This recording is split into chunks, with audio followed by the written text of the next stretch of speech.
the point is that Apple, as an example, and that, I think we discussed this in a prior interview. So Apple said, "Oh, we're not going to scan your computer and report it to HQ, meaning to Apple. We're not going to do that." And so we suspended that project, which they did. But what they didn't tell you was that they did a proof of concept. They just showed you how easy it is to turn it on and scan your computer and report it to HQ. And they said, "Oh, we're going to turn that off." Yes, I mean, it's like you pay for this computer, but you don't own it. And what about your data, right? Because they're training their AI on your data. They're storing your data in the cloud. And then like, who owns it? If I live in the EU and my data goes into OneDrive, is it actually stored in the EU or does it end up in the US, which has all kinds of other laws? Oh, it was funny. I used to say Apple was the worst. And at the moment, it's shifting, because then now we embed ourselves into this where the AI can be your 1984. Remember in 1984, the TV is watching you? So the TV will tell you, "You're not doing your exercises today. You're supposed to do 10 push-ups, and you did not do that today." And you say, "Yes, sir, Mr. TV." Data breaches are happening all the time. Data is being leaked almost every day, it seems. Are you worried about your data? Now, this is where Proton Pass can help you. It includes dark web monitoring, which lets you know if your data has shown up in a data breach. Proton Pass's monitor feature also flags weak or reused passwords, as well as accounts missing 2FA protection, which helps you better secure your accounts. One of the great features about Proton Pass is that everything is encrypted. This is unlike some other password managers out there. When they were hacked, it was discovered that some of the information was not encrypted. Everything is encrypted in Proton Pass. Autofill helps you protect against phishing and keyloggers. Built-in 2FA makes logging in simple. And passkeys help move you towards a safer, passwordless login. For extra defense, Proton Sentinel helps you protect your data using AI and a dedicated cybersecurity team, even when your password is compromised. You'll also get cross-device syncing and offline desktop access with Proton Pass. And the great thing here is Proton Pass is community funded. It's not backed by venture capitalists trying to make a lot of money. It's also based in Switzerland with great privacy laws. Proton's Black Friday price on the Pass Plus is now only $1.99 per month on a 12-month plan when you use my link.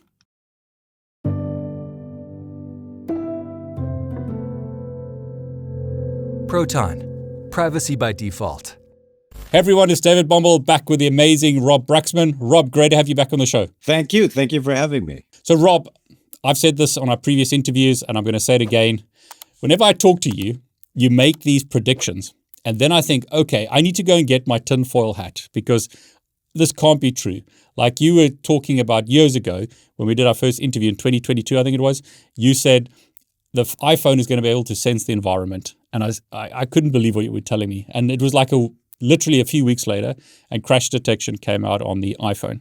And then this happened multiple times. Then you were speaking about client-side scanning and how governments are going to, check all our devices and encryption will be pointless then. And I also thought that's not going to happen. But yet, since that time, it's happened more and more. We have the EU voting for this kind of stuff. Fortunately, at the moment, it's not here yet, but the EU might still push that through. But Robert, I don't want to steal your thunder. I want you to tell us, what are you seeing coming down the line in the last bit of 2025 and going into 2026?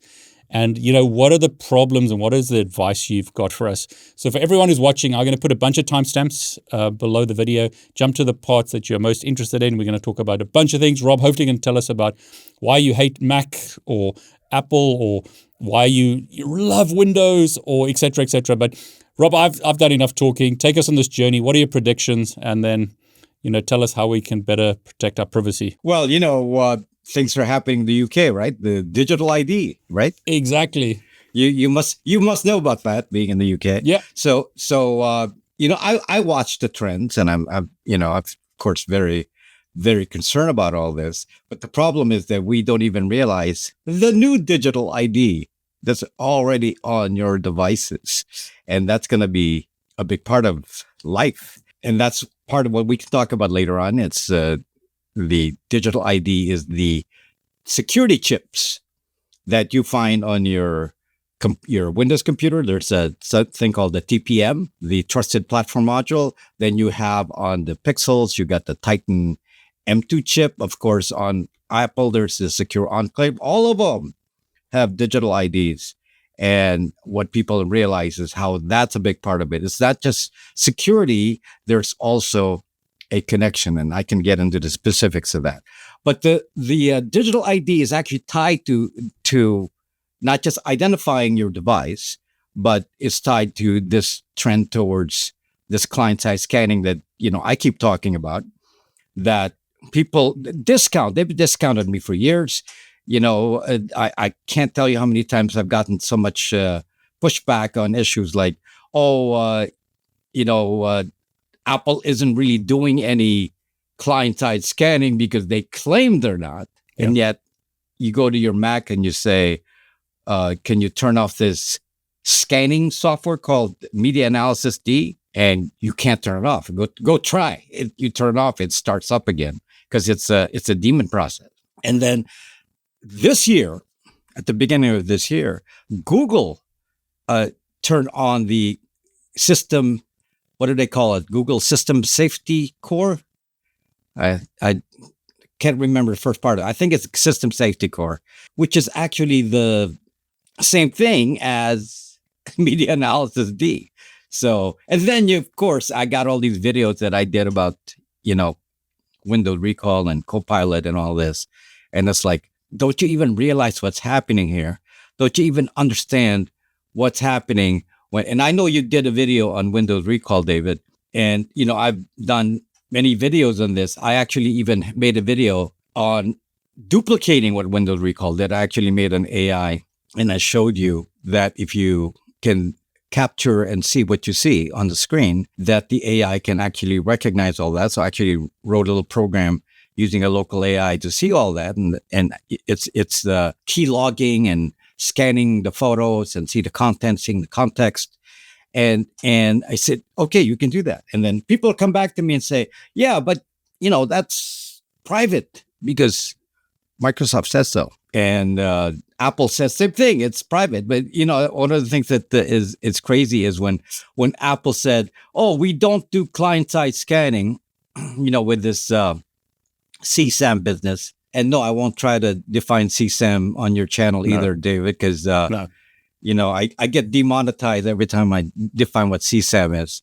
So you can put CSAM at the bottom, I guess, right? Just without defining it. Just put the letters on there. We'll just... It's bad stuff. Let's put it that way. Yeah. So the point is that Apple, as an example, and that, I think we discuss this in a prior interview.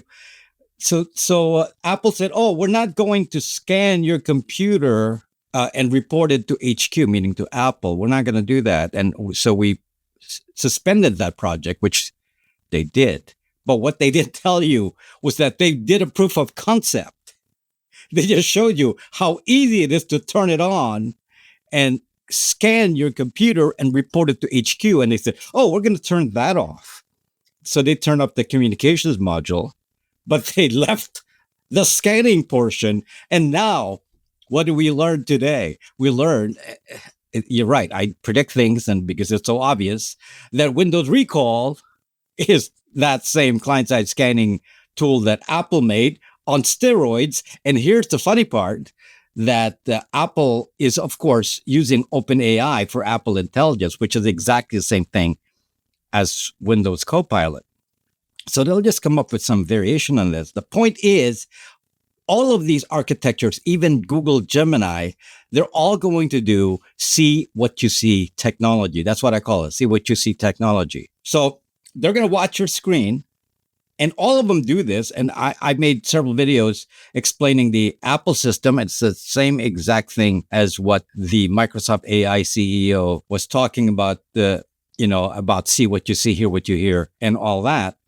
And they're going to do the same thing. So see what you see, hear what you hear. So the computer knows you. Okay. So I think that's a given. Everybody knows that's what's going to happen.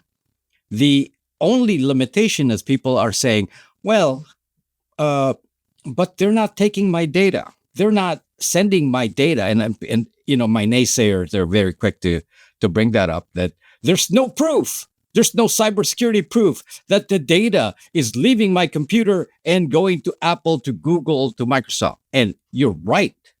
I didn't say the data was leaving. I didn't say that. There is no need for the data to leave. That's what Apple proved. Apple proved that this client-side scanning thing that they came up with several years ago, the idea is for the AI to discover.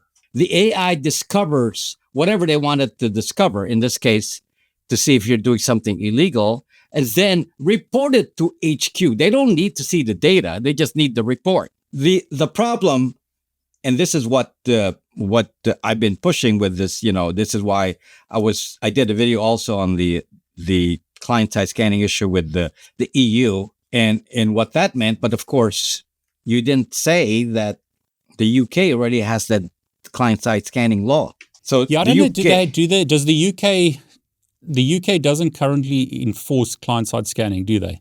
They don't force it yet. They said, yes. What did they say? Well, because of the technology, it requires, to ramp up. It's not. I see what you're saying. Yeah. So they wanted companies, because of the laws that they implemented, they wanted companies to check what people are doing, but the technology doesn't exist. So they can't physically implement it at the moment. Is that what you're saying, right? Well, the technology is there, but it's not turned on and it's not enabled. And obviously, you can't just turn it on for the UK. You either turn it on or don't turn it on. It's not going to be a UK specific thing. But I believe the way that it's structured is not necessarily turn it on now.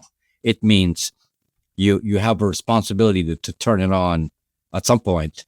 And I don't think there's like fixed deadlines or anything on there. So, Rob, the one that comes to mind, right, ignoring the UK for the moment, is the EU, because that's been in the news quite a lot recently.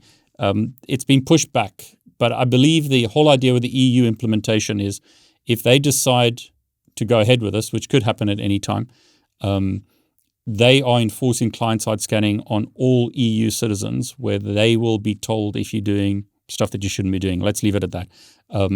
So, I mean, I think the governments can decide overnight that they want this. And you saying the technology now exists on Apple, on Windows, and on Android as an example. Is that right? Right. And that's really related to the original Apple product with the client-side scanning that Apple proved conceptually can be done. And just to make sure that we understand the structure of this, how do you actually implement this? So the way that Apple originally introduced the concept, your computer knows you, because in the case of Apple originally, it's scanning your photos. So it knows the content of your photos and it stores it in the, media analysis D. It actually stores it file by file. So every media document has a corresponding matching record of what's in the photo. And this is called, so basically it's the AI for image processing. It's able to understand what's in the photo. And of course, YouTube does that now. For example, if you had some sort of weapon on your video, YouTube would know that. If you have, some product that you're showing on your channel, YouTube knows that because it recognizes the objects on your video. And so this technology, this image recognition, it's like image recognition, right? Is that what you mean? Right. But it's more sophisticated than that because it actually identifies objects and creates a verbal it creates a verbal representation of the objects. So it can actually identify, for example, what you're doing, your mood, your facial expression, and do it in words. So it's going to show in words, this person's smiling, this person's angry, this person's this and that. So that's the technology of AI. So AI then stores that and all the characteristics of that into a file in the Apple version of Media Analysis D. And that's now on steroids because obviously Windows Recall have proven that you can actually, and I've proven because I actually duplicated this program. I actually wrote a program to show this, that it can recognize what's on screen. It can recognize the text. OpenAI and the routines for recognizing how you can make it into an AI companion assistant. So you can tell it to go to a website and book you an appointment to, your doctor or or log into some site to book your reservation at a restaurant automatically. And it does that by reading the screen. And it doesn't need any special instructions. It doesn't need anything because it just reads the content of the screen, takes the text, and integrates it into its responses. So it's text-based, it's image-based, it's all of the above. It's basically see what you see. Media analysis D doesn't do that. Media analysis D is a very basic media analysis. And that's the same thing with Google System Safety Core, but that's the old stuff. The new stuff is the one that Windows Recall is doing, and OpenAI has their own test programs that show the same kind of things that Windows Recall is doing, or Windows Copilot, and which is, of course, going to be integrated into Apple Intelligence because Apple Intelligence uses the same OpenAI. So it's the same tools and algorithms for doing all that. And once they do that, then now the AI sees everything and knows you. The concept of all of these technologies with see what you see is that the computer is going to behave differently now. It will know you. My point earlier about what this is all about and what the risk is that Apple has proven that it's not a big deal to ask the AI to say what it knows about you. I mean, how difficult is that? Let me tell you some of the craziness that has come up. And, you've heard of BitLocker, for example. So I got a new computer and I installed, I did a dual boot on it, but talking about the Windows part of this, I installed, I had this new computer. And as I was going to do dual boot on it, I said, let me turn off secure boot. And then when I turned off secure boot, the drive locked up. And this is a brand new computer here. The drive locked up without any way of recovery. And I didn't know that now that these computers required BitLocker to be on by default. And then I didn't understand, so why is secure boot locking up? And then I realized that the secure boot was now tied to the TPM, the security chip. So now if it detects any kind of change in BIOS and your configuration, it locks up the drive. So the reason they're locking up the drive is because they're keeping your content now on the computer. Your brain is now duplicated on the computer because it sees what you see, knows what you know, and hears what you hear. And basically you interact with it like it's another person that's a clone of you. So because of that kind of data, the security implications that are huge. So now they said, well, we got to lock up these computers. So they start locking it up, putting TPMs and all this. And that's why Windows 11 regards to TPM. And obviously Apple computers already have the equivalent of a TPM with Secure Enclave. And then Google has that. So because they want to lock up your data. So in all of this, you say, well, my data is locked up, it's secure and all this. So you say, well, there's no problem. There's no problem. But there is a problem. Because while you're trying to protect your machine, because you don't want somebody to break into it, which is even a false story, as you will find out with Windows. But the AI can be asked. Apple already proved this. All you have to do is ask the AI. How hard is it to ask the AI, hey, AI, is this person doing something illegal? If so, report it. How hard is that?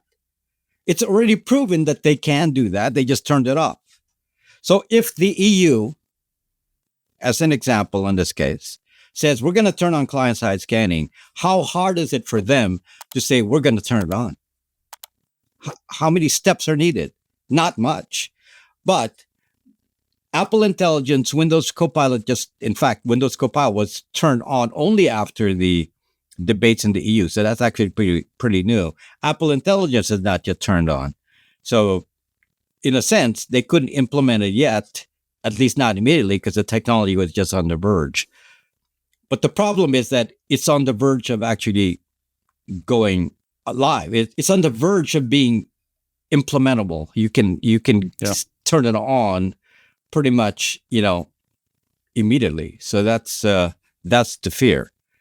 So do you think, just a prediction, right? Do you think client-side scanning is going to come to like the US, Europe, other countries around the world? Well, it's not a question of is it going to come? It's the question is it's already there. Your computer is already scanning you with app with Windows Copilot with Apple Intelligence, and Google System Safety Core already initiated part of that. And of course, with Google Intelligence is active, it's going to do the same kind of scanning, see what you see technology as it would with the other two operating systems. When it happened, it's going to be, it's going to be available. So the question now is, will your computer report you? That's really the only thing we're talking about here. Will your computer report you? How hard is it? David, you ask me if I can predict things, and I look at things on a programming problem basis. It's like, how hard is it to program that? Is it hard to program? If it's hard to program, it's not going to happen. If it's really easy and you make it easy, as this is, I mean, you can ask your own Copilot PC about you. And you say, what did I do last week? And your computer tells you what you did last week, right? You can do that with Copilot. How hard is it for somebody else to ask the AI if they put a little linkage in there to say, well, what did he do last week? How hard is that? Is there a technical reason why you couldn't do that? Especially for a computer that's logged in to Microsoft using a Microsoft ID. So they even know who you are. So how hard is that to make that kind of linkage? I mean, the computer is already talking to HQ constantly, right? With telemetry. How hard is it to turn that on?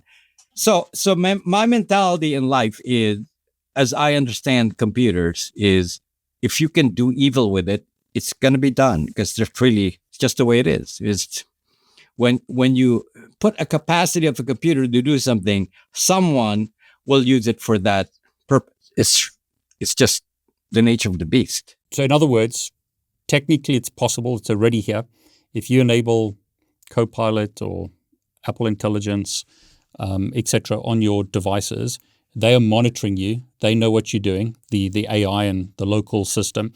But the next step is governments are going to leverage that. And that's what you see maybe coming in 2026. This is the part that I want to focus on, is the fact that it's invisible. Nobody said that using the AI to scan you had to be announced. Nobody said that using AI to ask what you did last week or what you're doing now is something that has to be publicized in any kind of way. I mean, why? Why would you need to do that? I mean, what would to stop somebody like Apple, Google, or Microsoft to just do it quietly? And, if there's a subpoena from a government that says, I want to spy on this individual, turn that on. I want to see what this person is doing and have the AI tell me.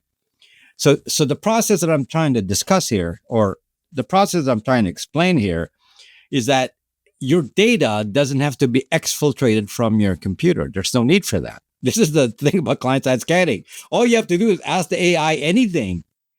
And if the device can sense the infrastructure or whatever's around you, that can be communicated to whoever's doing the asking. And you already know that you can ask your computer this. You just mentioned at the beginning of this video that Apple is sensing the environment. And I mentioned that in an interview, and we discussed that. And so now here's a little different case, whereas Microsoft is able to sense what you're doing on the computer because you're doing the see what you see technology. So it's seeing what you're doing on the screen. It's seeing all your interactions on the screen with what you type and all that. There's a little bit difference here with an iPhone, because an iPhone has so many sensors. It can actually do infrared. It can do all this. It can sense the environment. And you can ask the AI what's in the environment. I mean, that's the crazy stuff about the technology here. You can ask the AI to say, what's around this individual? What are you sensing? How many people are in there? You can sense things by asking the AI. The AI can tell you, and your data never leaves the device. So this is the kind of a lie that we hear from big tech. They say, oh, your data will never leave the device. Well, I know that. That's not a problem. Yeah. It's not about the data leaving your device. It's about the AI who controls it. See, that's the problem here. We have an embedded AI. Somebody can give instructions to the AI. Does the instructions to the AI have to come from you? Well, obviously, Apple proved that the instructions can come from Apple. They already And the proved EU that. and the EU is pushing this anyway. Sorry, go on. That is exactly the point of the EU thing, is saying, well, by the way, there's a little bit of a question here, is why is it that the technology push of the EU, the UK, Australia, and all these, and even the US Congress, they're all pushing the same things, and they're pushing client-side scanning. Why is it? Why are they all pushing the same thing? You know what? I don't believe in coincidence here. I do not believe in coincidence. I believe that somebody says, this is a technology we need to introduce to the people, and they need to accept the fact that AI is part of their lives, because then now we embed ourselves into this, where the AI can be your 1984. Remember in 1984, the TV is watching you? So the TV will tell you, you're not doing your exercises today. You're supposed to do 10 push-ups, and you did not do that today. And you say, yes, sir, Mr. TV, I got to do that. So now we have the same situation here. This is exactly 1984 in an AI world. And this is going to be quiet, David. I make a prediction here, but how do we prove this? The thing is, the technology allows it. So whether it's public or not, it's doable. How hard is it for a three-letter agency to say, we're going to pay you to give us a little hook to the device? So we identify the device, and it's easy. Microsoft ID, Apple ID, Google ID. And then we identify the exact device using the security chip, because the security chip has an identity, which fortunately you can beat, but there's an identity. And you can now identify both, the device by user ID to the platform and the specific computer, and even know the setup. Is it running Linux? Is it running Windows? Is it running, at the Google OS? Is it running a standard Google OS? What version of Apple OS is it running? iOS? They even know that, and that's actually known from the TPM. So now you have this environment where they can even identify the specific device, and then they said, "Oh, this device has AI. So let's ask the AI the specific questions, because we know it's watching." So last time we picked on Apple, right? So let's pick on Microsoft, because Microsoft has done some terrible things. I think a lot of people would say recently, like they're killing Windows 10. So much for saving the environment, a lot of people would say. They're forcing you to use a online account rather than a local account, and they're making that even more difficult. So you've mentioned this TPM thing a lot, and you've mentioned some other things in your videos. Rob, perhaps let's pick on Microsoft, right? Because I don't have to enable recall on my computer. But are you saying if you started that they're pushing this AI thing onto all these devices, and Microsoft is one of the companies that are, that seems to be pushing towards AI locally, that they now want you to talk to a computer through AI rather than using it, kind of thing. So it's this whole drive towards AI. So tell us why Microsoft is so bad, because previously we spoke about Apple being so bad. So Microsoft, as you know, implemented Windows 11 with the requirement that the computer have a TPM, and, to disengage with, older computers that don't have the power to do AI. So if it doesn't have an NPU, then, it's not. So that one of those computers they want to support on Windows 11. And the point is that, they're pushing for an AI capable computer. And we already know the problem with Windows Recall, doing the screenshotting and all that. And yes, that's targeted towards Copilot PCs. And so right now they're saying to you that you do not have to turn on Windows Recall. And there's a bit of a problem with a lot of this. And this is the same concept of, when Apple says, we don't do client-side scanning, but they never turned off Media Analysis D. In this case, we know specifically what the module is. It's called Media Analysis D. So Windows Recall has a similar problem here, because we always assume, and this is the wrong assumption to make, we always assume that when we turn on AI, or on or off, that AI itself is some single piece that if you turn AI off, then you're safe. Isn't that the typical assumption? So you go to settings and say, I'm going to turn off AI. Okay, I'm turning off Apple Intelligence. I'm turning off my Windows Copilot. I'm not going to use Windows Copilot, so I must be safe. There's the problem, because people don't understand AI agents. So just because there's a main program that does this, it doesn't mean the agents turn off, as in the case of Apple. Media Analysis is the old version of AI. It's very old now. So they can put in little modules that do this of any sort. And if you don't know what the modules are, how do you know what's going on? And I'm talking about the AI agent modules.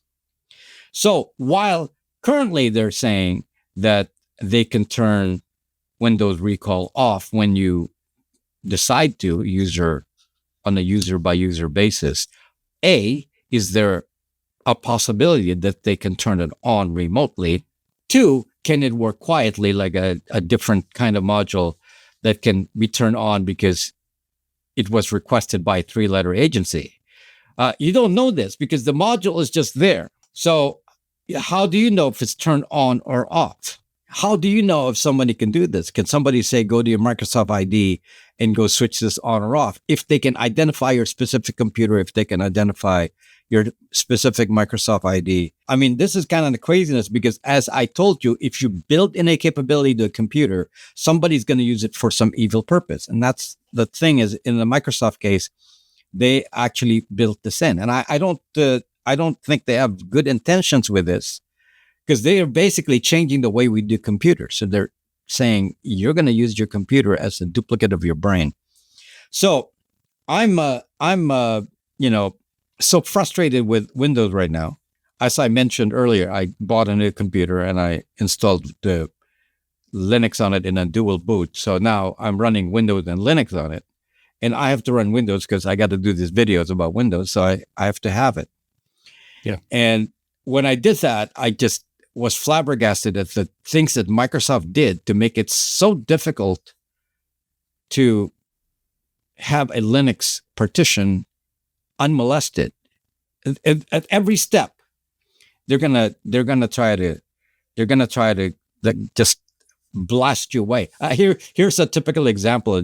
Most of you don't know. Did you know that if you change hard drive on a new computer, it locks up the BIOS based on the TPM? It actually stores the ID of the hard drive in the TPM, and then I think it's based on the UID of the hard drive, and it interacts with the firmware and the TPM. So this is something I experimented with. You change hard drive locks up. I mean, can you imagine you're a standard tech guy doing normal things, and you're doing, you're testing computers, and you change hard drive with different operating systems and all that, and you put in a new SSD drive on a new slot, or you move your slot from one M2 slot to the other, and that alone will cause it to lock up. Wow. And this is with BitLocker and Secure Boot disabled. I mean, this is Microsoft for you now. This is crazy stuff.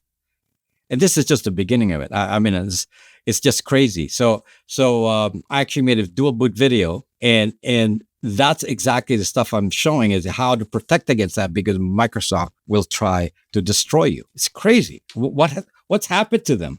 Yeah, I mean, the amount of telemetry they've been collecting about you is insane. I mean, there's so much telemetry, and this is just taking it a step further, right? The Microsoft ID problem, and you mentioned it. It's like, it's for my entire lifetime of using Windows, I've never used the Microsoft ID other than to occasionally test with it or download a new version of Windows.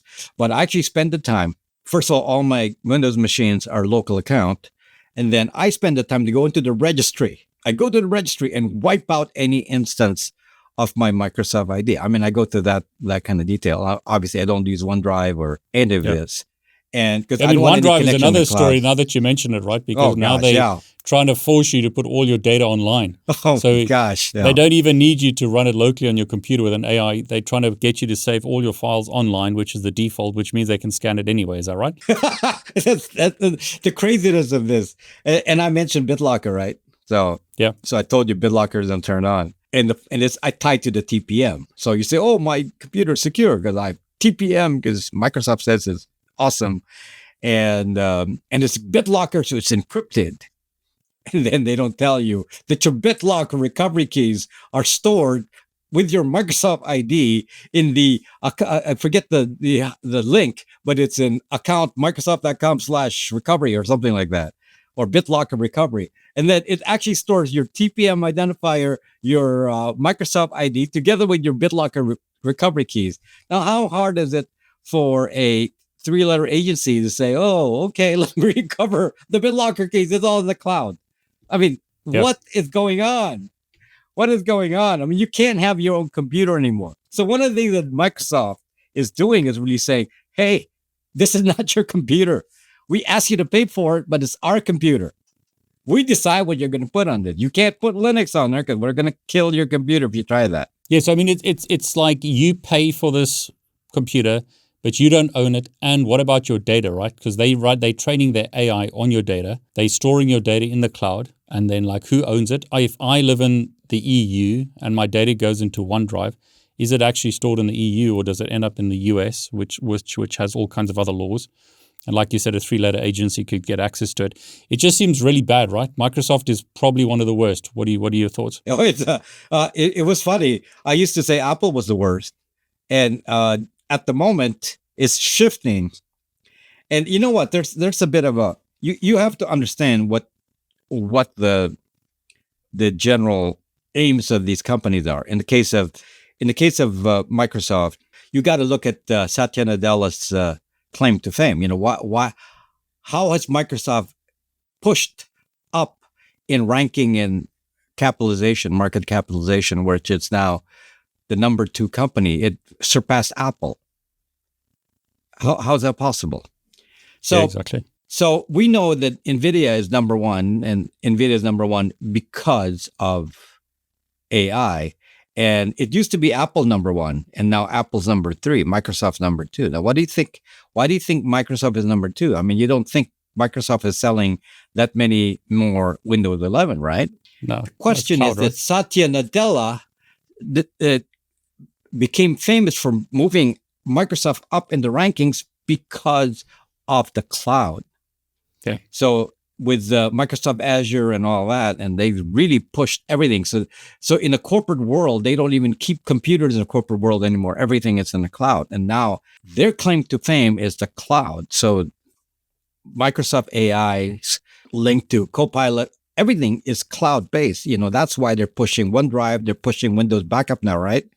So all of this are encouraging you to put your stuff in the cloud. And at some point, you're just going to have the AI say, create me a station, a terminal running Windows. And you don't even need a computer. You just need a terminal. And then the AI does it for you and creates an interface for you. This is, of course, what's going to come up. As you know, you don't have to write software now with AI. AI can present you an interface for you on the fly. I mean, you can create a game in your head and just ask the AI to do it. So this is the kind of stuff that's going to run in the cloud, and the cloud will, interface with you in that way. And then this is the shift. So currently the computer is storing your local information. And then when you get used to that, at some point somebody will say, hey, let's start storing this remotely. And they're putting it in to OneDrive, right? So now a lot of you are saying, well, where's my Windows recall stored? Could it possibly be stored on OneDrive? And again, you don't know that because you don't know if there's any hidden OneDrive in there. So then there's many, many years from now, maybe when I'm no longer in computers, somebody will discover that this actually been a duplicate record or maybe a main copy of your Windows recall stuff elsewhere. And this is the new fear. This is trending.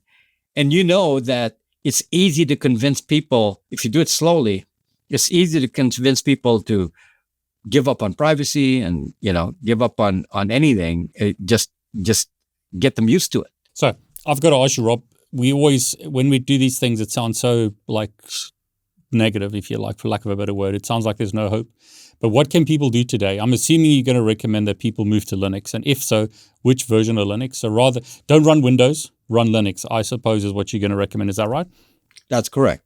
So I got to look at a situation where there is no AI, at least an embedded AI. You can run your own AI, but not an AI that somebody puts on your device.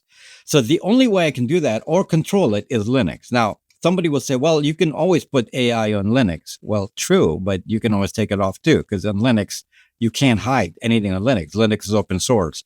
So if somebody says, well, this version of Ubuntu now has AI, well, that's okay. I'm going to go to the processes and turn it off. It's not a big deal to do that on Linux because it's not hidden. On Windows, if they put an AI agent and you don't know it's running, then you pretty much there's nothing you can do. You just have to accept whatever Microsoft does for you. Linux doesn't have that, so Linux is the safest option. So I always recommend to people to go to Linux. Now, if you can't go to Linux completely, at least dual boot. Now, why do I still allow dual boot as an option? Because there's software that doesn't run on Linux. Now, there's fewer of that. But some gamers say, okay, I want to run my Xbox game, like Halo. I want to run it on Windows, where it's going to be less problematic. And okay, so dual boot. No, so what I've done in my case is I share my Linux, Windows. So my Linux and Windows are running separately on my dual boot, but I share my data drive. So I have a big data drive. Let's say I have a 2 terabyte computer. I have over 1 terabyte for data shared between Windows and Linux, and they can share the data. So then I'm not losing space necessarily, and I have all this extra space, and I don't allocate so much space for the operating system, since you can store the data on the shared drive. And that way, then you can still transition from Windows to Linux in a controlled manner. You don't have to give up on your Adobe Photoshop or whatever, even though there are many Linux equivalents you can use that, are certainly good options. There are very few software issues now, on Linux. I mean, just about everything works on Linux now. So it's just it's a matter of brand specific things. Like, I like to use the DaVinci Resolve on Windows because it's buggy on Linux. So aside from that, I really have no reason to use Windows. Yeah, I think that's always the problem, right? With people who want to move to Linux, it's like, it's nice to use Linux, but what applications does it support? So, I mean, like a lot of people will use Microsoft Word, but there's equivalents on Linux, correct? Yeah. And, you can use Microsoft Office 365 on Linux. I mean, it's just a cloud, so you can do that. But, I find that for 99% of the people who really needs to use anything sophisticated on Word, I'm still using the same old stuff, from Word 2007 or whatever. I use LibreOffice. It's free. So it's, pre-installed on Linux, and you don't really have to pay for anything. It's just the part that people forget. You have to pay Microsoft to use so much software on Windows, but on Linux, everything is free. What do you have to pay for? There's nothing. So it's such a easy movement. And to be honest, whether I'm doing spreadsheets or typing, and I do a lot of, writing, obviously for what we do on YouTube, I write a lot of stuff. And what's different with using LibreOffice versus Word? What really is Word offering me? Not much. So, and browser is the same. I do programming. I use VS Code on Linux. It's running the same way on Windows. What do I need? In fact, a lot of the development work now, if you're a software developer, why are you even on Windows? I mean, there's so many options. Unless you're programming specifically because you're using .NET or something specific to Windows, why do you need to even do that on Windows? I mean, AI developers, as you know, program mostly on Linux. So, Rob, perhaps you can get a bit more technical now for people who are technical about TPM. And I've seen you've mentioned this in other places, EKI. Can you explain what this is all about and why it's important from a privacy point of view? So the idea of a security chip, and this is, again, the same on Apple's using Secure Enclave, Google uses a Titan M2 chip, and then on Windows is using the TPM. TPMs are basically hard wired. It's part of the SoC on a typical Windows computer, but actually there are removable TPMs. You can actually put TPMs on some older computer. You can actually buy a TPM chip and put it on there. And you can't put this on USB. They don't have versions of USB versions of this. The TPM is typically permanent and hardwired in most cases on the new computer, just like on the Titan M2 chip or Secure Enclave. And as I said, the TPM chip is actually an identifier. So one of the things that people don't know is that you can interact with the TPM. And one of the ways you interact with the TPM is to get the public key that identifies your specific TPM, and it's called EKI.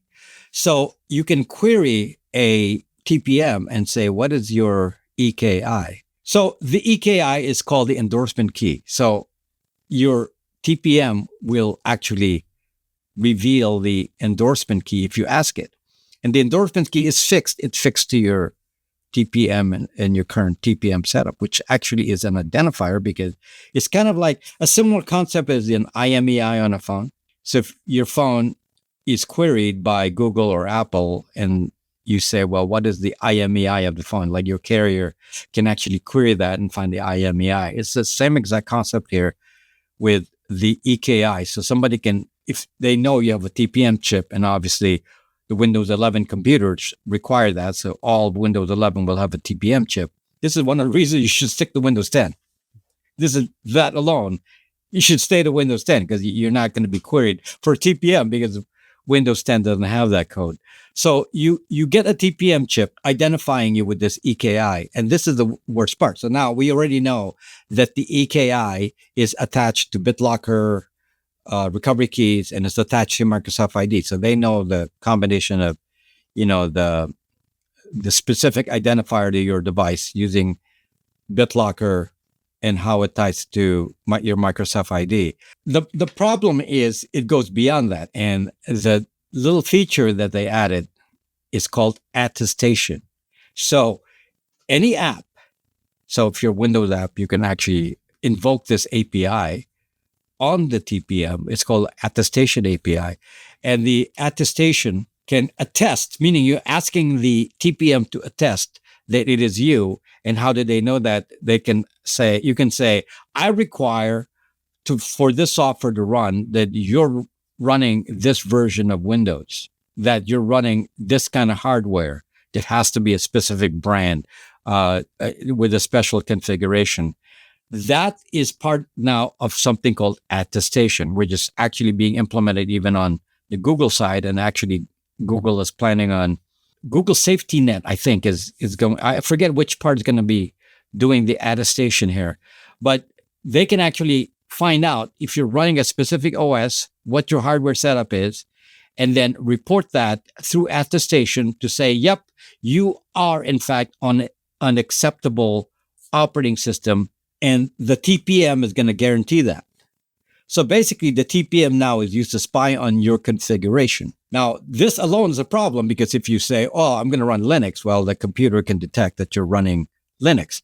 If you're on a Google Pixel, for example, or some other device, it can attest that you're running a Google OS versus a de-Googled OS.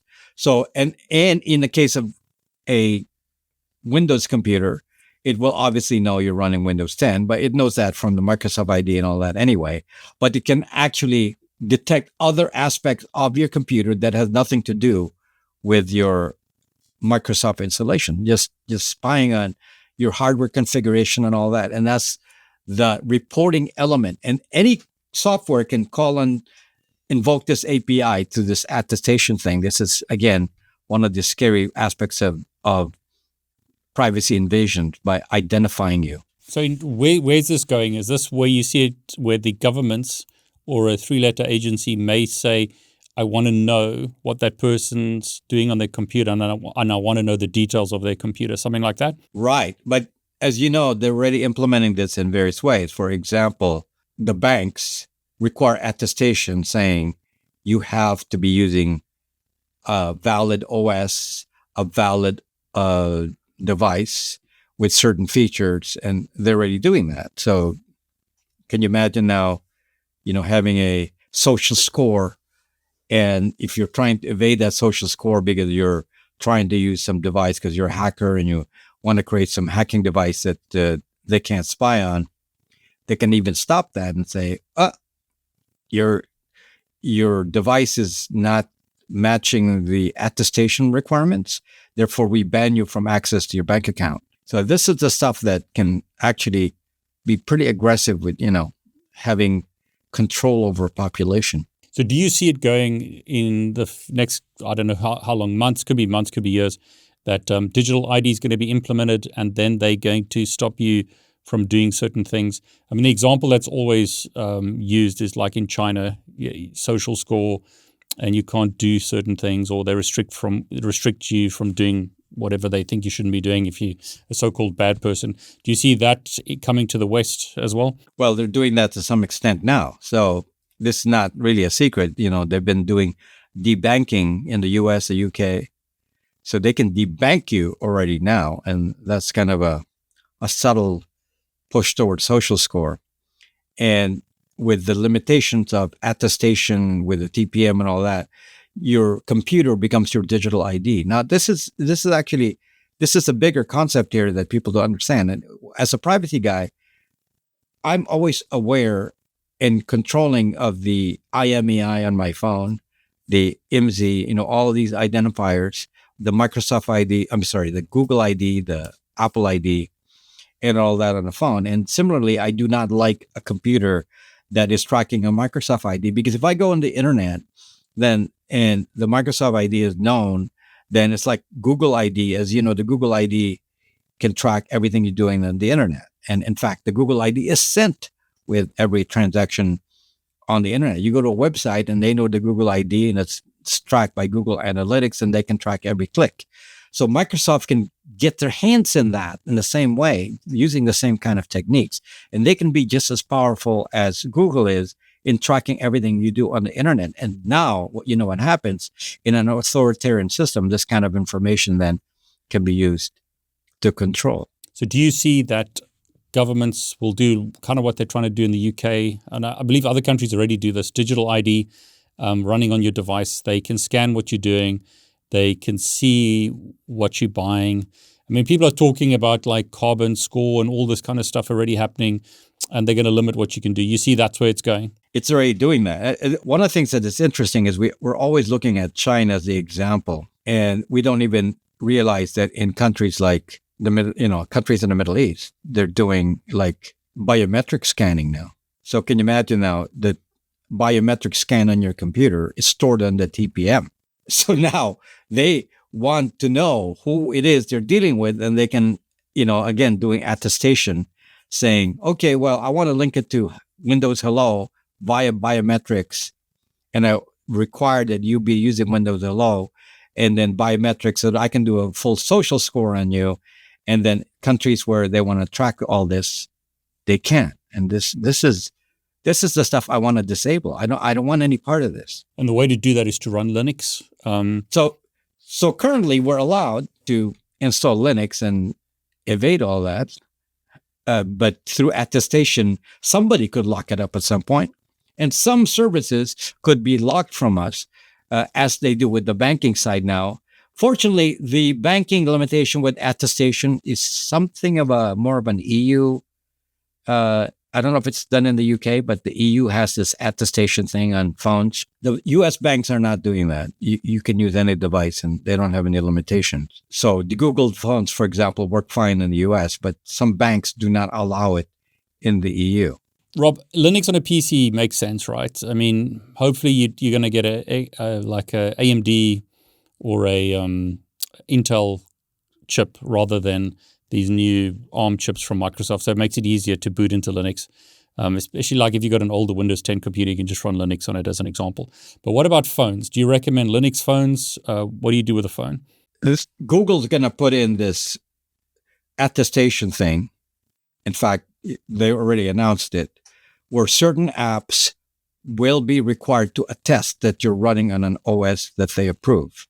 So certain apps are not going to run until they attest. So that's the question. And I think what's going to happen now is certain apps are going to stop running on a Google OS if the app maker decides to use this attestation requirement. And this then going to be tied to the security chip. I don't know exactly how that's going to work yet. I don't have all the details of it. But at the moment, I think we can override it if apps do not do this safety net requirement and don't partake in this attestation thing. So not all apps will have this problem. And I don't think that Google can force it because all the apps in China have no attestation. So I don't think they're willing to dump all of China here. So I think we're going to have the ability to use a non-Google or a de-Googled OS on a phone. So that's still going to be likely a possibility for the long run, at least for now. So Rob, I really want to thank you for sharing. As always, it's kind of scary to listen to you because, you're seeing what's coming down the line and the worries when it comes to privacy. But I just want to point everyone to your channel. So you've got a whole bunch of videos on your channel. You cover a whole bunch of things. At the moment, you're doing a Windows series. Is that right? That's right. So you're going to show people how to dual boot. You've done that already. By the time this video goes out, you are talking about the best versions of Linux. You're telling people how they can get better privacy. And you've been doing this for a long time. I know that. And then I made a video about the TPM, the security chips. And then later on, I'll talk about security chips in general for all other platforms. I don't have all the information about all that yet. So that'll come later. So Rob, as always, I want to thank you for sharing, making this freely available on the internet and, teaching so many people around the world. So for everyone who's watching, please go and sub to Rob's channel. Fantastic information there. Go and show the support. Go and show the love. Rob, as always, thanks so much. Thank you for inviting me, David.